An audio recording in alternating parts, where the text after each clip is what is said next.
Fixing run-on sentences and comma splices. Today we'll learn how to fix run-on sentences and comma splices. I'll show simple, clear fixes you can use. Run-on sentences join two independent clauses without the right punctuation. An independent clause has a subject and a verb and can stand alone. When writers rush, they often run clauses together or separate them incorrectly with just a comma.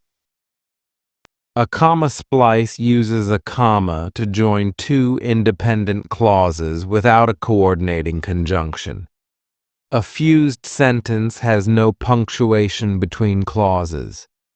Both errors confuse readers and weaken writing. Example of a fused sentence.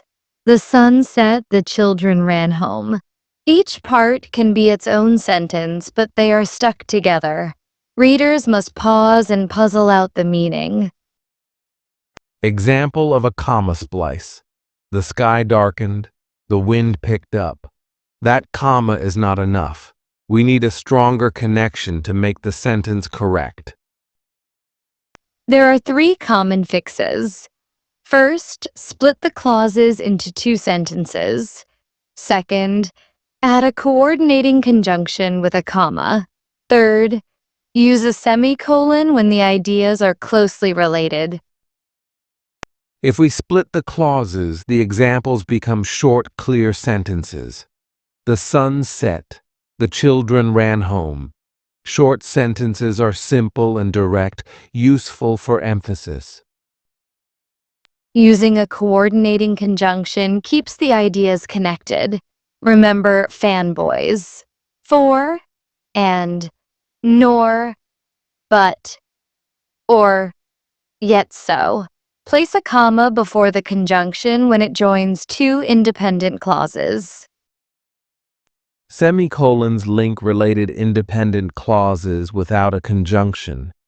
Use a semicolon when you want a smooth connection, but not a conjunction. The sun set, the children ran home. You can also convert one clause into a dependent clause with a subordinating conjunction such as because, although, when, or if. That way you avoid joining two equal clauses. Because the sun set, the children ran home. A quick checklist to catch errors. Find two clauses with subjects and verbs. See if a comma stands between them and decide which of the three fixes suits your tone. Read the sentence aloud to test the rhythm. Try this practice sentence. I finished my homework. I went to bed. Options include I finished my homework. I went to bed. Or I finished my homework and I went to bed. Or I finished my homework. I went to bed. Another practice. She studied all night. She still failed the test. You could split it, use a semicolon, or add although. Although she studied all night, she still failed the test. Choose punctuation based on meaning. Use a period to separate ideas. Use a semicolon for close but separate thoughts.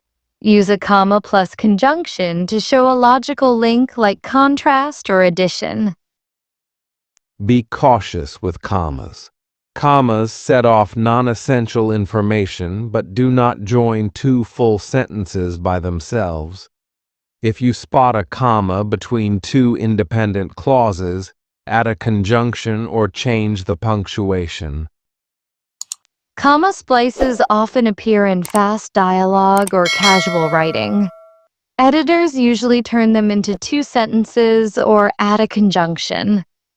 In formal writing, avoid relying on commas to join full sentences. Vary your sentence length for better flow. Too many short sentences can feel choppy. Too many long sentences can be tiring. Mixing periods, semicolons, and conjunctions creates a natural rhythm. When a sentence feels awkward, try rewriting it entirely. Sometimes changing clause order or combining ideas differently produces a cleaner result than a simple punctuation fix. Here is a longer correction example. The team practiced every day, they still lost the match. Better options are, the team practiced every day, but they still lost the match. Or, the team practiced every day, they still lost the match.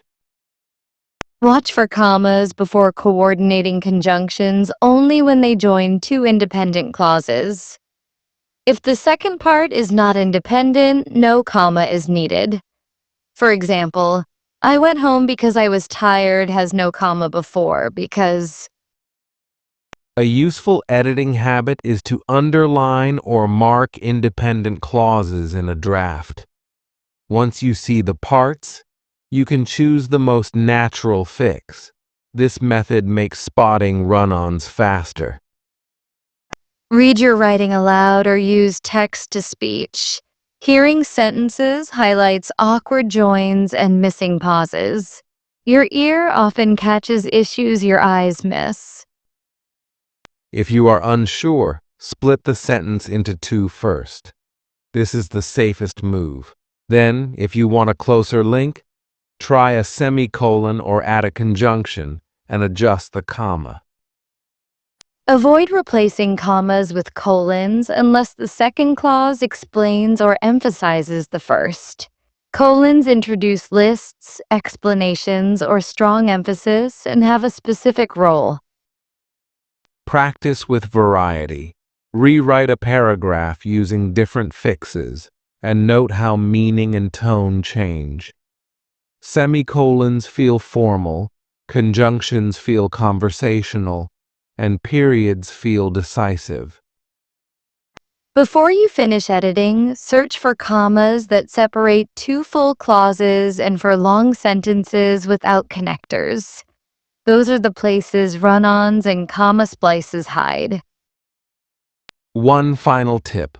Learn to spot subjects and verbs quickly.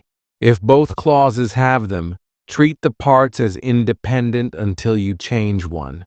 Habitually mark subjects and predicates when editing. Look for the main verb and ask whether each clause can stand alone. If both can, decide whether to separate, connect, or subordinate. Practicing this check will catch many run-ons early. Also pay attention to pacing. Punctuation shapes how readers pause and process ideas. Now, what we have learned in this video is how to identify run-on sentences and comma splices, and 3 clear ways to fix them. And what we have learned is to split sentences, to use coordinating conjunctions with commas, and to use semicolons or subordinating words to make our writing clearer.